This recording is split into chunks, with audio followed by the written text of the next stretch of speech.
সে হয়তো বলছিল, দোস্ত হুজুরের কথাগুলো ভাল লাগছে রে, নারী নামাজ পড়বো রে। আরে দূর বেটা, বেটা দাঁত ফালাই তুমি বেটা, পাগল কোথাকার বেটা।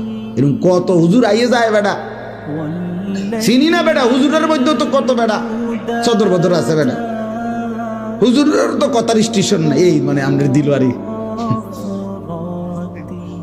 তোমার দিলওয়ারি শেষ করে তোমার হিম্মত, তোমার মনোবল, তোমার একটু এগিয়ে আসার প্রেরণা এই বন্ধু নামের এই বেঈমান, বন্ধু নামের এই শয়তান শেষ করে দিবে।